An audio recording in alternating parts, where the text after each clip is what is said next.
And also for those media members who are just looking, Ortiz was ahead on the scorecards through the first 6 rounds, 59-55 on 2 scorecards, 58-56 on the other.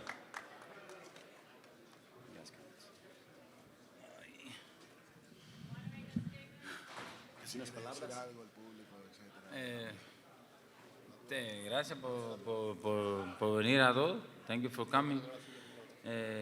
Nada, esto es lo que debía suceder. O él o yo, y nada, estoy contento de lo que haya pasado. Esto es boxeo así. Thank you for coming. It's exactly what he said would happen, him or me, and he prefers that it was this way and not some other type of stoppage, where he obviously just couldn't continue and the referee stopped it. This particular stoppage, it was better for him. He feels good. He gave it his all, and he thought he was doing very well. Luis, did you feel that you hurt Wilder in the 6th round? It appeared that he backed away from you at some point and was trying to hold you. Did you think you hurt him?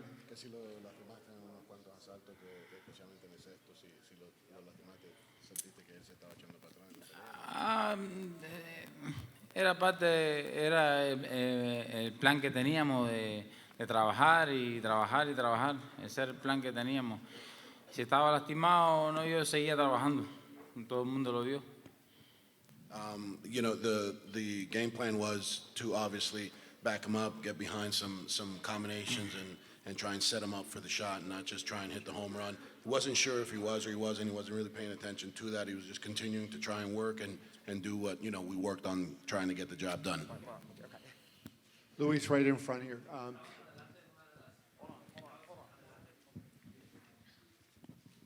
Luis, estabas adelante en las carteleras, en las tarjetas.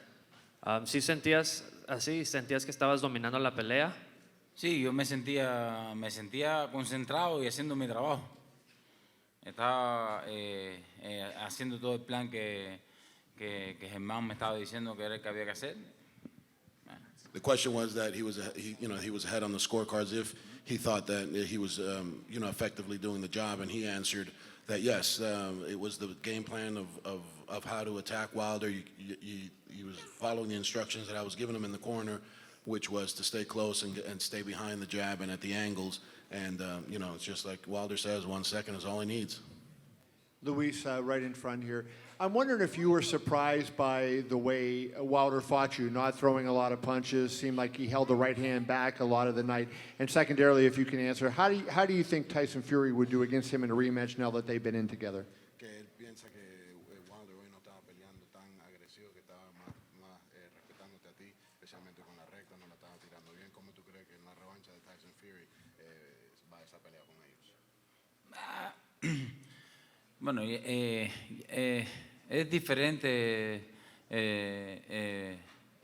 Somos Fury y Ortiz son 2 boxeadores diferentes. Pero yo pienso que Wilder no le va a tener ningún respeto a Fury y le va a ganar bien. Him and Fury are 2 complete different fighters, and he doesn't believe that Wilder will probably respect Fury in a rematch and might, have the same outcome by, knockout victory. Luis, straight in front of you right here. Rick Mohammed, Brawler Sports Media. Hey, champ, how did you feel the momentum and the tempo and the pace that you set versus the first fight? Did you still feel stronger? You could have went this whole distance, and do you think you would eventually caught Deontay and might have got the stoppage? ¿Cómo te sentías físicamente en esta pelea comparada a la primera pelea, en el paso que estabas llevando y en el ataque que estabas llevando? ¿Cómo te sentías? No, todo el mundo vio, yo estaba físicamente y mentalmente estaba preparado, estaba enfocado en el trabajo, pero esto es boxeo, un descuido y Deontay es un bombardero y me conectó. Everyone was watching the fight, obviously. He doesn't have to say, if he was or wasn't. Que el árbitro podía darme la oportunidad porque yo sentí que me... And yes, he was, in great shape, both physically and emotionally, mentally, and he was prepared to take this fight as long as it needed to be. To answer your question, whether it was going to be a knockout or a decision win or a clear-cut victory, his only gripe is obviously he really feels that being a championship fight, it's a grudge match, and these guys, the ref probably could have just let it go on. It was 8 seconds left, 7 seconds left. Let's see what happens. Recover in the corner. It's give him the benefit of the doubt, and it is what it is now. But he's, as you see, he's very upset that didn't happen because he's a fighter. He wants to fight. Straight in front of you guys. Herman, could you ask Luis the right hand that ended the fight? I wonder, did he ever even see the shot? And No, fue un mal giro, un mal descuido. No, si lo hubiera visto no me hubiera dado. He says no, that he was slipping, the wrong way, kind of just like a check, and was looking to see if he can come back with something, and the right hand snuck right in. He says if he would have seen it, he'd still be fighting. My follow-up question for you guys is, if Luis could just, I know it was a disappointment, obviously, losing for the second time in a world title fight against Deontay, but if Luis could just sum up his disappointment about, because he was winning, it seems so easily up to that point, and to just have it just disappear in a split second. ¿Cómo te sientes, obviamente, sabes, mal, pero si puedes decir en palabras, ¿cómo te sientes? Estabas ganando la pelea y se paró la pelea en medio segundo. En show, estoy en show. He's in shock, just really no words, just in shock and disappointed, and rightly so, yeah. Luis, first of all, congratulations on putting forward such a great effort. Deontay mentioned that some of the best heavyweights in the world should induct you based on the fact that you lost to him today, and that they should still be willing to fight you. At this point, you're 40 years old. If they're unwilling to fight you, where do you go from here? Do you look to continue to fight or possibly retire?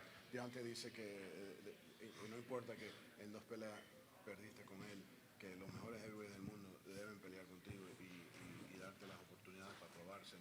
Pero si no te las dan, ¿qué es lo que piensas hacer con tu carrera con 40 años? Que si sigues peleando o estás pensando en retiro, etcétera. Retirarse, ¿no? Todavía me la voy a quitar con unos cuantos heavyweights que hay por ahí. He says retirement's not in his plans. He's going to take out his frustrations on a few other heavyweights that are going to pop up. So you're going to see just exactly how he feels in the next few years. Herman, Go ahead, question Steve. for you as a trainer. We talked about it yesterday. Patience was going to be the key. Less was going to be more. Did you like the way Louis was executing up into that last right hand? Yes. We really focused now. We can speak freely, obviously.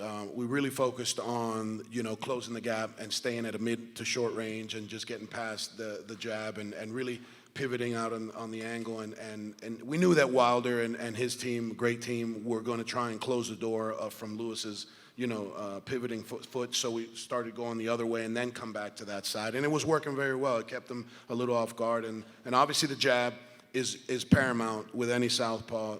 If they don't jab, it's because they don't want to win. It's that simple. Southpaw should always be jabbing.